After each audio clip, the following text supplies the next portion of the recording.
اعوذ باللہ من الشیطان الرجیم، بسم اللہ الرحمن الرحیم۔ واتبعت ملت آبائی ابراہیم و اسحاق و یعقوب ما کان لنا ان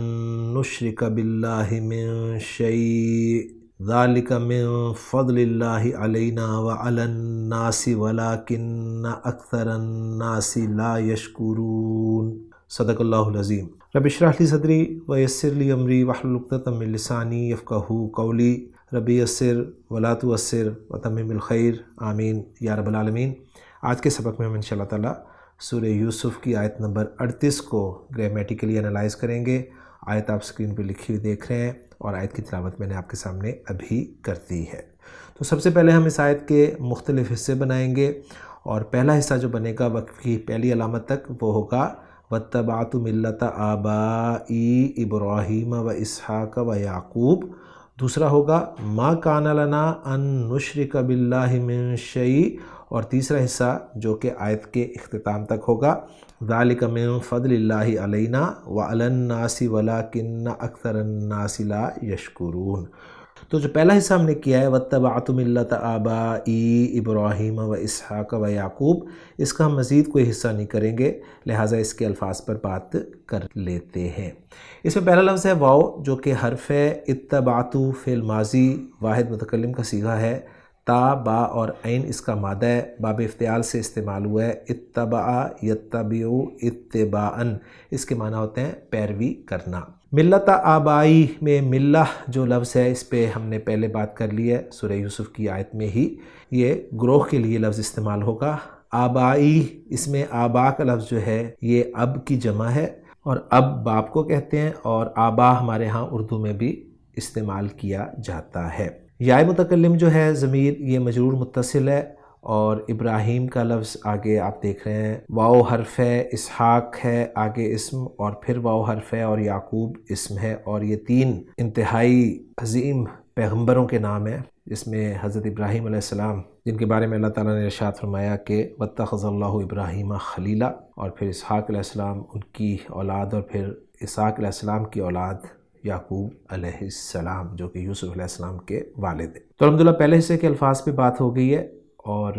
ابراہیمہ، اسحاقہ اور یعقوبہ یہ جو تین استعمال ہوئے ہیں اسماء، یہ منصوب استعمال ہوئے ہیں یا مجرور استعمال ہوئے ہیں، اس پہ انشاءاللہ اعراب میں ہم بات کریں گے۔ دوسرا حصہ جو ہم نے کیا ہے ما کان لنا ان نشرک باللہ من شیء، اس کا بھی مزید کوئی حصہ نہیں ہوگا، لہٰذا اس کے الفاظ پہ بھی بات کر لی جاتی ہے۔ ما حرف ہے، حرف نفی ہے، کانا فعل ناقص ہے، فعل ماضی کا صیغہ ہے، واحد مذکر غائب کا صیغہ ہے، کاف و نون مادہ ہے اس کا، اور ہونا کے معنی میں یہ استعمال ہوتا ہے۔ لام حرف جر ہے، اور نا ضمیر مجرور متصل استعمال ہوا ہے جمع متکلم کے لیے، اور یہ بات ہم اچھی طرح جانتے ہیں کہ ضمائر کے ساتھ جب لام جارہ استعمال ہوتا ہے تو زبر والا ہوتا ہے۔ ان حرف ہے، حرف مصدر کہلاتا ہے۔ نشرکا فعل مضارع خفیف یا گرامر والوں کے نزدیک منصوب استعمال ہوا ہے ان مصدریہ کی وجہ سے، اور یہ جمع متکلم کا صیغہ ہے فعل مضارع، اور شین را کاف اس کا مادہ ہے، باب فعل سے استعمال ہوتا ہے۔ اشرکا یشرکو اشراکن، شرکن یعنی شرک کرنا، کسی کو شریک ٹھہرانا۔ با حرف جر ہے جس کے بعد اس میں جلالہ مجرور آپ دیکھ رہے ہیں، اور من حرف جر ہے جس کے بعد شیء کا لفظ جو ہے وہ بھی آپ مجرور دیکھ رہے ہیں۔ تو الحمدللہ جو دوسرا حصہ تھا اس کے الفاظ بھی بات ہوگی۔ اب جو تیسرا حصہ ہے آیت کے اختتام تک ذالک من فضل اللہ علینا وعلی الناس ولکن اکثر الناس لا یشکرون، اس کے ہم دو حصے کر دیں گے، جس میں پہلا حصہ جو ہے وہ ذالک من فضل اللہ علینا وعلی الناس تک ہوگا، اور دوسرا جو ہے وہ ولکن اکثر الناس لا یشکرون پر مشتمل ہوگا۔ تو جو پہلا حصہ ہے تیسرے حصے کا، اس کے الفاظ پہ بات کریں گے۔ اس میں پہلا لفظ ہے ذالکہ، اس میں اشارہ واحد مذکر بعید کے لیے استعمال ہوتا ہے۔ من حرف جر ہے جس کے بعد فضل کا لفظ آپ دیکھ رہے ہیں جو کہ اسم ہے، اور فضل کا لفظ اس میں جلالہ کی طرف مضاف ہے، اور الا حرف جر ہے جس کے ساتھ ضمیر مجرور متصل لگی ہوئی ہے جمع متکلم کی، نا، اور اس کے بعد واو حرف ہے، الا پھر حرف ہے جس کے بعد الناس کا لفظ آپ دیکھ رہے ہیں مجرور حالت میں۔ اور اس آیت کا آخری حصہ جو کہ تیسرے حصے کا دوسرا حصہ ہے، اس میں واو حرف ہے، لاکنہ حرف ظروف مشبہ بالفعل ہے، اور اکثرہ جو ہے یہ اسم ہے، اسم تفضیل کا صیغہ ہے، اور الناس ایک مرتبہ پھر استعمال ہوا ہے، مجرور فارم میں استعمال ہوا ہے۔ لا حرف نفی ہے، اور یشکرون جو ہے یہ فعل مضارع جمع مذکر غائب کا صیغہ ہے۔ شین کاف را اس کا مادہ ہے اور باب نون سے استعمال ہوتا ہے، شکر یشکرو شکرن، شکر کرنا۔ تو الحمدللہ جی جو الفاظ تھے اس آیت کے ان پہ ہم نے تفصیل سے بات کر لی ہے۔ اب ہم ورکنگ دیکھیں گے ڈاکٹر عبدالرحیم صاحب کی کہ وہ اس آیت کے حوالے سے ہمیں کیا بتانا چاہ رہے ہیں۔ تو ڈاکٹر عبدالرحیم صاحب کی ورکنگ میں سب سے پہلے شرح المفردات کو ہم دیکھیں گے۔ اس میں وہ پہلا لفظ جو بتا رہے ہیں وہ ہے طبیعہ، یعنی تا با عین مادے کو استعمال کرتے ہوئے ایک جملہ لکھ رہے ہیں کہ طبیعہ حامد خالدن طبعا و طباعتن مشا خلفہ واتبعہ عمل مثل ما یعمل اصبح تابعا لہ۔ طبیعہ باب سین سے استعمال ہوتا ہے اور مضارع اس کا بنے گا یتبعو، اور اس کا استعمال بتا رہے ہیں کہ یہ ایک متعدی فعل ہے۔ تو حامد یہاں پر مرفوع استعمال ہوا تو وہ طبیعہ فعل کے لیے فاعل ہے، اور خالدن جو ہے یہ منصوب استعمال ہوا تو یہ طبیعہ فعل کے لیے مفعول بھی ہے۔ تو گویا حامد نے خالد کو فالو کیا، یعنی حامد خالد کے پیچھے چلا، اور دو مصدر اس کے بیان کیے ہیں، ایک ہے تبعاً اور دوسرا ہے تباعتاً، اور معنی لکھ رہے ہیں کہ مشا خلفہ، یعنی اگر طبیعہ حامد خالدن ہم کہیں گے تو اس کا مطلب ہوگا کہ مشا خلفہ، وہ اس کے پیچھے چلا۔ اس کے بعد واتبعہ کو بھی بیان کر رہے ہیں کہ باب افتعال سے جب یہ استعمال ہوگا تابع عین مادہ اتبع یتبعو اتباعاً، تو اس کے معنی ہوں گے عملا مثل ما یعملو، اس نے عمل کیا اس جیسا جو اس نے عمل کیا۔ یعنی اگر ہم کہیں نا اتبع حامد خالدن، تو ہم کہیں گے کہ حامد نے خالد کے مثل عمل کیا، یعنی جو عمل خالد نے کیا نا وہی حامد نے کیا، اور اسی کو بیان کر رہے ہیں کہ اصبح تابعا لہ، یعنی وہ اس کے تابع ہو گیا، یعنی پہلا شخص جو ہے وہ دوسرے کے تابع ہو گیا، اور اس کو بیان وہ کر چکے ہیں کہ اس نے ایسا کام کیا جیسا وہ کام کرتا ہے۔ تو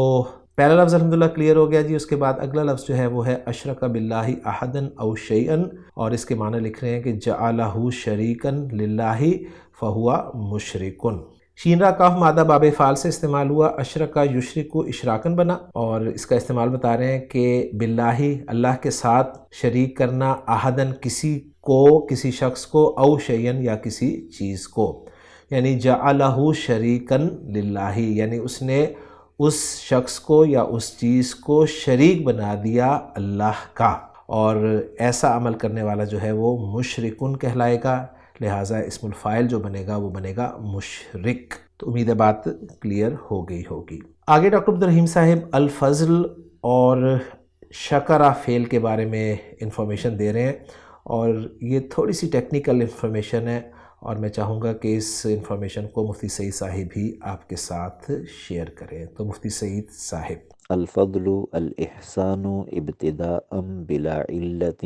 وافضل علیہ وتفضل علیہ احسن الیہ، کہ الفضل کا معنی ہے الاحسان ابتداء بلا علت، کہ کسی کے ساتھ حسن سلوک کرنا ابتداء بغیر کسی علت کے، یعنی حل جزاء الاحسان الا الاحسان، جیسے قرآن حکیم کی سورۃ الرحمن میں ہے کہ کیا احسان کا بدلہ سوائے احسان کے کچھ ہو سکتا ہے۔ تو اس کا مطلب یہ ہوا کہ احسان اگر کسی کے احسان کے بدلے میں کیا جا رہا ہے، اچھا سلوک کسی کے اچھے سلوک کے بدلے میں کیا جا رہا ہے تو وہ احسان کہلا سکتا ہے، لیکن وہ فضل نہیں کہلائے گا۔ فضل وہ احسان ہوتا ہے کہ جو ابتداءً ہو اور بغیر کسی علت کے ہو، یعنی بدلے میں نہ ہو بلکہ بغیر کسی کے احسان کے جو اس پر احسان کیا جائے گا اور ابتداءً ہوگا اور بغیر کسی علت اور وجہ کے ہوگا، وہ فضل کہلائے گا۔ چنانچہ اللہ کی طرف عام طور پہ فضل ہی کی نسبت کی گئی ہے، ذالک من فضل اللہ علینا، تو اس لیے کہ اللہ پر کسی کا کوئی احسان نہیں ہوتا جس کے بدلے میں اللہ احسان کریں۔ اللہ کا جو بھی احسان ہوتا ہے اپنے بندوں پر، اپنی مخلوقات پر، تو وہ ابتداءً ہی ہوتا ہے اور بغیر کسی علت کے اور بغیر کسی بدل کے ہوتا ہے۔ اب آگے بتایا جا رہا ہے کہ اس سے باب افعال بھی استعمال ہوتا ہے افضل علیہ، اور باب تفاعل بھی استعمال ہوتا ہے تفضل علیہ، اور ان دونوں میں صلہ علی آئے گا، اور مجرد میں بھی علی ہی آتا ہے، جیسے آیت میں ہے ذالک من فضل اللہ علینا، اور معنی کیا ہوگا احسن الیہ، افضل علیہ اور تفضل علیہ کا معنی احسن الیہ، کہ اس کی طرف احسان کیا۔ شکر اللہ یشکرہ شکرا و شکرانا اعترف بنعمتہ وفعل ما یجب من فعل الطاعت و ترک المعصیہ، کہ شکر یشکر باب نصر ینصر ہے، اور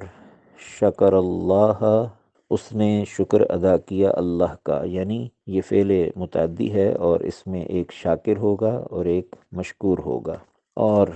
اس کے دو مصدر بتائے جا رہے ہیں، شکرن اور شکرانن۔ معنی کیا ہوگا؟ معنی بتایا جا رہا ہے اعترف بنعمتہ، یعنی جب کہا جائے گا شکر اللہ، اس نے اللہ کا شکر کیا، تو مطلب ہوگا اعترف بنعمتہ، اس نے اللہ کی نعمت کا اعتراف کیا، اور وفعل ما یجب من فعل الطاعت و ترک المعصیہ، اور جو چیز اس کے ذمے واجب بن رہی تھی، یعنی فرما برداری بجا لانا اور نافرمانی کو چھوڑنا، وہ اس نے کیا۔ فعل ما یجب، وہ کام کیا اس نے جو اس کے ذمے واجب تھا، اور وہ کیا تھا؟ من فعل الطاعہ، یعنی فرما برداری بجا لانا، و ترک المعصیہ، اور نافرمانی کو چھوڑ دینا۔ تو گویا شکرہ کے مفہوم میں یہ ساری بات داخل ہے، یعنی نعمت کا اعتراف، اور اس نعمت کے اعتراف میں جو چیز عملاً واجب بن رہی ہے، فرما برداری کرنا اور نافرمانی چھوڑنا، یہ سارا کچھ بجا لانا، یہ شکر کہلائے گا۔ تو اس میں دراصل شکر کی دو قسمیں بتانا اور دو قسموں کی طرف اشارہ کرنا مقصود ہے، کہ ایک ہے شکر باللسان، یعنی زبان سے اللہ کا شکر بجا لانا، اور وہ ہوگا اعترف بنعمتہ، یعنی نعمت کے اعتراف کی شکل میں، اور ایک ہے شکر عملی، اور وہ کس طرح ہوگا؟ اللہ کی اطاعت بجا لانے اور نافرمانی چھوڑ دینے کی شکل میں۔ تو گویا شکر لسانی اور شکر عملی دو قسم کے شکروں کی طرف اشارہ یہاں کرنا مقصود ہے۔ ویسے بعض اہل علم شکر کی تین قسمیں کرتے ہیں، شکر باللسان، شکر بالجنان، اور شکر بالارکان۔ شکر باللسان اللہ کی نعمتوں کا اعتراف کرنا، اور شکر بالجنان یعنی دل میں اللہ کی عظمت بٹھانا اللہ کی نعمتوں کے بدلے میں، اور شکر بالارکان یعنی اپنے اعضاء سے اور ارکان سے اللہ تبارک و تعالیٰ کی فرما برداری بجا لانا۔ تو الحمدللہ جی،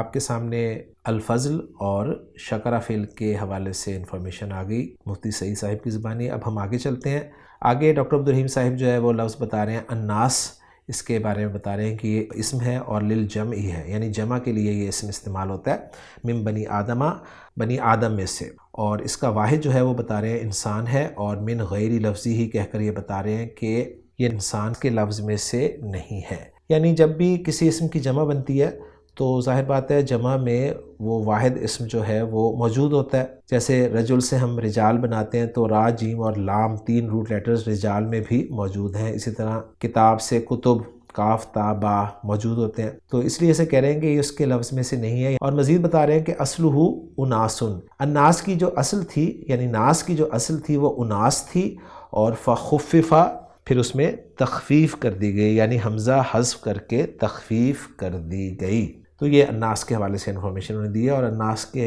متعلق ڈکشنری میں بہت زیادہ انفارمیشن جو ہے آپ کو مل جائے گی، لیکن یہ مختصر سی تھی جو یہاں پر ذکر کر دی گئی۔ اس کے بعد شرح المفردات میں جو آخری لفظ ہے وہ بتا رہے ہیں ما کان لنا، اس کا ترجمہ بتا رہے ہیں کہ ما کان لنا، اس کے معنی ہے ما یصح لنا یا ما ینبغی لنا۔ ما کان لنا کا لفظی ترجمہ ہوگا ہمارے لیے نہیں تھا۔ کیا مطلب ہے اس کا ہمارے لیے نہیں تھا؟ یعنی ما یصح لنا، یعنی ہمارے لیے درست نہیں تھا، ما ینبغی لنا ہمارے لیے مناسب نہیں تھا۔ تو الحمدللہ جی شرح المفردات ہمارا مکمل ہو گیا۔ اب ہم چلتے ہیں ایضاحات النحویہ کی طرف، اور اس میں بتا رہے ہیں کہ ابراہیم جو ہے یہ بدل ہے من آبائی، اور اسحاق اور یعقوب جو ہیں یہ معطوفان ہیں۔ یعنی میں نے آپ کو کہا تھا نا کہ انشاءاللہ تعالی ابراہیم، اسحاق اور یعقوب یہ منصوب استعمال ہوئے ہیں یا مجرور استعمال ہوئے ہیں، یا ہم اعراب میں دیکھیں گے تو یہ بتا رہے ہیں کہ یہ بدل کے طور پہ استعمال ہوئے ہیں، اور بدل جو ہوتا ہے اس کا اعراب مبدل منہ والا ہی ہوتا ہے، اور مبدل منہ جو ہے اس جگہ پر وہ ہے آبائی، جس میں آبا جو ہے وہ مضاف الیہ ہونے کی وجہ سے مجرور ہے، لہٰذا ابراہیم، اسحاق اور یعقوب ہم مجرور ہی کہیں گے۔ اس میں ابراہیم کو بدل کہا جائے گا، اور اسحاق اور یعقوب یہ جو 2 اسما ہیں یہ معطوف ہو جائیں گے ابراہیم پر۔ تو یہ ساری انفارمیشن آپ کے سامنے آ گئی ہے۔ آگے جو ہے سماہم آباءً تغلیباً فہم ابوہ و جدہ و ابو جدہ،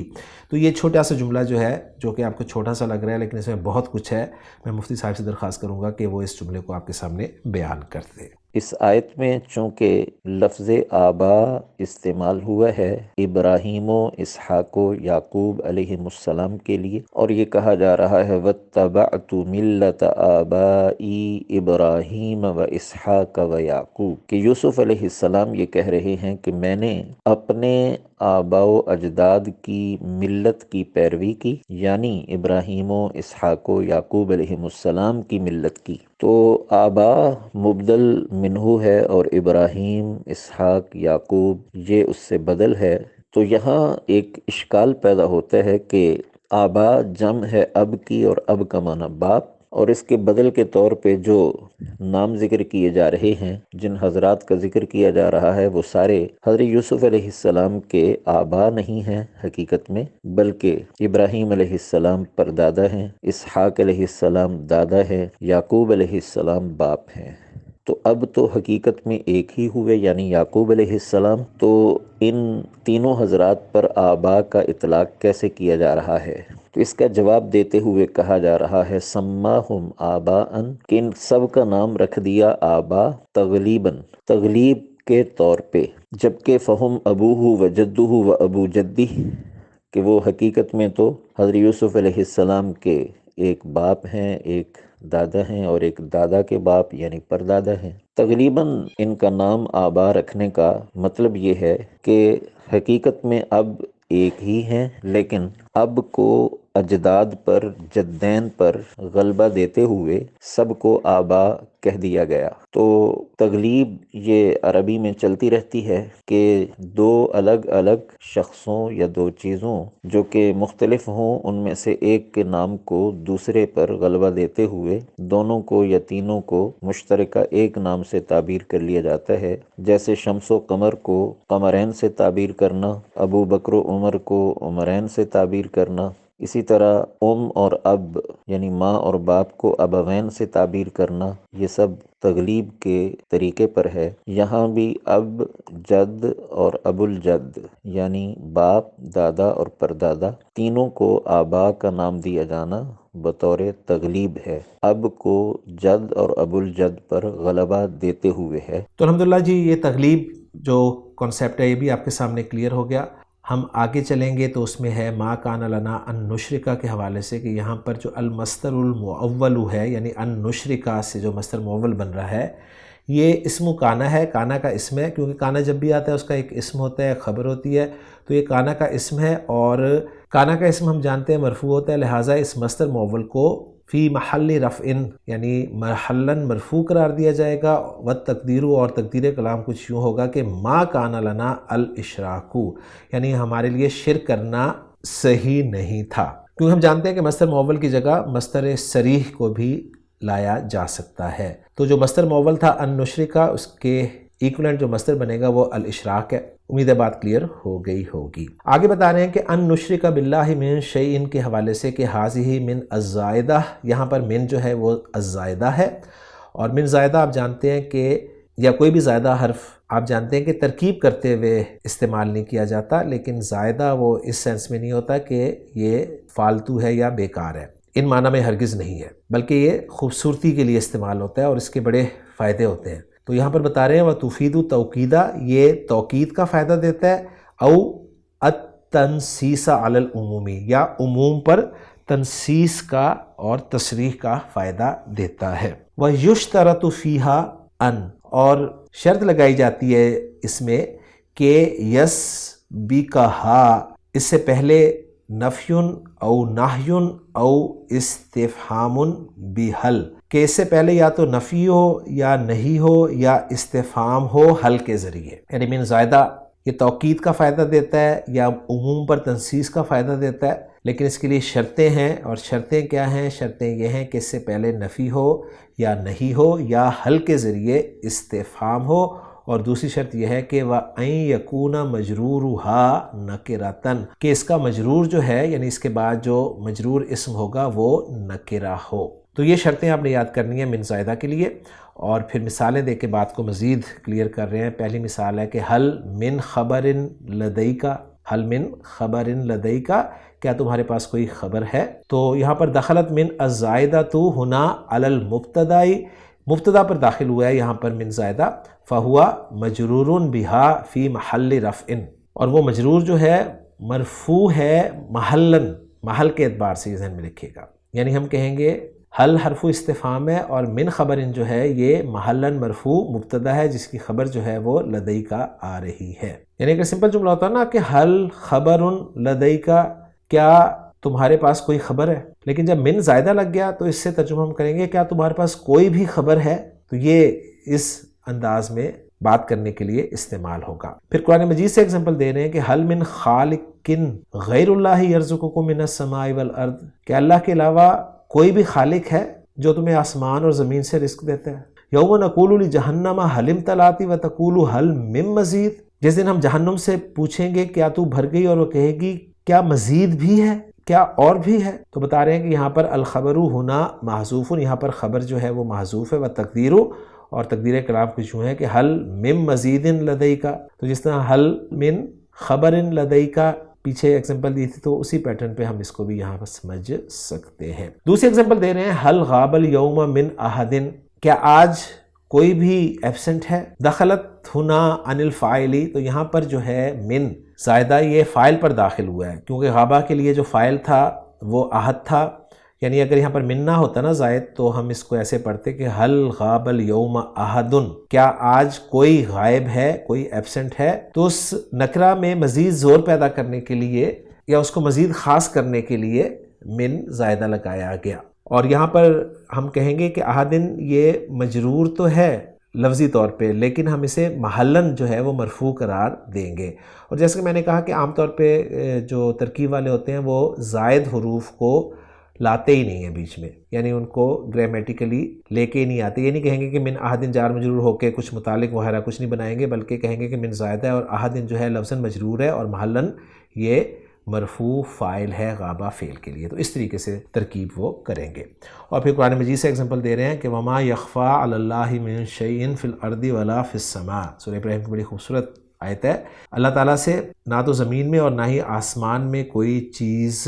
مخفی ہے، کوئی بھی چیز مخفی نہیں ہے۔ اور تیسری ایگزامپل دے رہے ہیں ما اکلت من شیء، میں نے کوئی بھی چیز نہیں کھائی۔ دخلت ہنا علی المفعول بہ، یہاں پر من زائدہ جو ہے وہ مفعول بہ پہ لگا ہوا ہے، اور فہو مجرور بہا، اور وہ مفعول بہ جو ہے وہ اس کی وجہ سے مجرور ہے، فی محل نصب، لیکن وہ محلن منصوب کہلائے گا، یعنی یہ جملہ اصل میں تھا ما اکلت شیئن، میں نے کوئی چیز نہیں کھائی، تو کوئی بھی چیز نہیں کھائی کہنے کے لیے اس شیئن پر مفعول بہ پر من حرف جر لگایا گیا، جس کی وجہ سے وہ لفظی طور پہ تو مجرور ہو گیا لیکن محلن وہ منصوب ہی کہلائے گا۔ اور قرآن مجید سے ایگزامپلس دے رہے ہیں کہ حل تحس منہم من احد او تسمع لہم رکزا ما کان لنا ان نشرک باللہ من شیء، تو یہ دو ایگزامپلس جس میں سے ایک سورہ یوسف کی ہی ہے کہ ہمیں یہ زیب ہی نہیں دیتا، ہمارے لیے درست ہی نہیں تھا، ہمارے لیے درست ہی نہیں ہے کہ ہم اللہ کے ساتھ کسی بھی چیز کو شریک ٹھہرائیں۔ تو الحمدللہ بہت خوبصورت انداز میں ہمارے سامنے من زائدہ کا کنسیپٹ آ گیا جی۔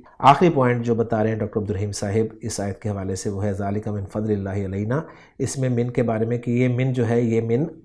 تبعیضیہ ہے، یعنی یہ نہ زائدہ ہے نہ من بیانیہ ہے بلکہ من تبعیضیہ ہے، یعنی ذالک بعد فضل اللہ علینا، اللہ کے جو فضل ہیں ان میں سے اس نے جو ہم پہ فضل کیے ان میں سے بعض ہے، یعنی بعض کے معنی میں جو تبعیضیہ ہے وہ استعمال ہوتا ہے۔ تو الحمدللہ جی جو ورکنگ تھی ڈاکٹر عبدالرحیم صاحب کی وہ ہم نے مکمل کر لی ہے، اب ہم چلتے ہیں جملوں کے اعراب کی طرف۔ پہلا جملہ جو ہے اس میں واو کو ہم استنافیہ مان لیں گے، آج کے سبق کے حوالے سے اتبعت فعل با فاعل ہے، تا ضمیر جو ہے یہ ضمیر مرفوع متصل اس کا فاعل ہے،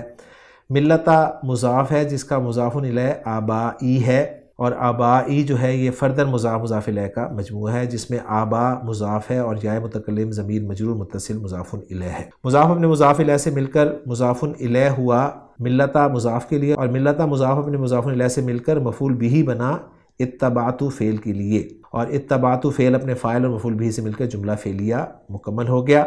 آگے جو ابراہیمہ ہے یہ بدل ہے آبا سے، اور ساتھ ہی ہم اس کو معطوف علیہ قرار دے دیں گے۔ واو عاطفہ ہے، اسحاق معطوف اول ہے، واو عاطفہ یعقوب معطوف ثانی ہے۔ گویا معطوف علیہ اپنے دونوں معطوفوں سے مل کے بدل بنا آبا مبدل منہو کے لیے، اور آبا مبدل منہو اپنے بدل سے مل کر پھر مضاف بنا یا متکلم کے لیے۔ تو اس طریقے سے اس کو مکمل ہم جوڑ دیں گے۔ امید ہے بات کلیئر ہو گئی ہوگی۔ دوسرا جملہ جو ہے اس کا انالیسس کچھ یوں ہوگا کہ ما نافیہ ہے، کانا فعل ناقص ہے، اور جب بھی آئے گا اس کا ایک اسم ہوگا، ایک خبر ہوگی۔ لنا جو ہے یہ جار مجرور کا مجموعہ ہے، اور یہ کانا کی خبر ہے جو کہ مقدم ہے۔ اب کانا کا ہمیں اسم چاہیے، وہ ہے ان نشرک باللہ من شیء، جو کہ ایک مصدر معول کے طور پہ استعمال ہو رہا ہے، جس میں ان مصدریہ ہے، اور ان مصدریہ کے بعد فعل مضارع نشرکا مضارع خفیف کے طور پہ استعمال ہوا ہے۔ نشرکا فعل مضارع جمع متکلم کا صیغہ ہے، لہٰذا نحنو ضمیر مرفوع متصل اس کا فاعل ہے۔ باللہ جار مجرور متعلق ہو گیا نشرکا فعل کے لیے، من یہاں پر زائدہ ہے، اور شیء جو ہے یہ یہاں پر لفظاً مجرور ہے، لیکن محلاً منصوب ہم اسے قرار دیں گے مفعول بہ نشرکا فعل کے لیے۔ اور پھر نشرکا فعل اپنے فاعل، اپنے مفعول بہ اور اپنے متعلق سے مل کر جملہ فعلیہ ہو کر صلۃ الموصول حرفی بن جائے گا ان مصدریہ کے لیے، اور پھر ان مصدریہ اپنے صلۃ الموصول حرفی سے مل کر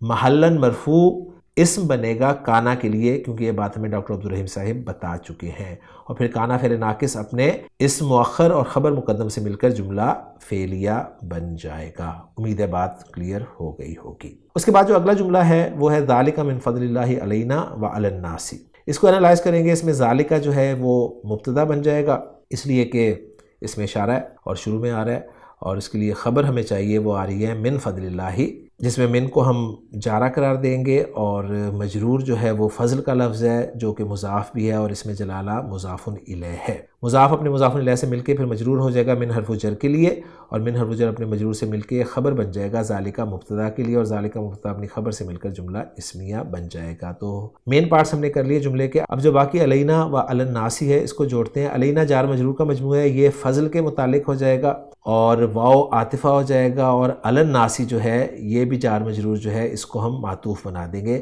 گویا علینا معطوف علیہ ہو جائے گا، اور علی الناس معطوف ہو جائے گا، پھر معطوف علیہ اپنے معطوف سے مل کر یہ متعلق ہو جائے گا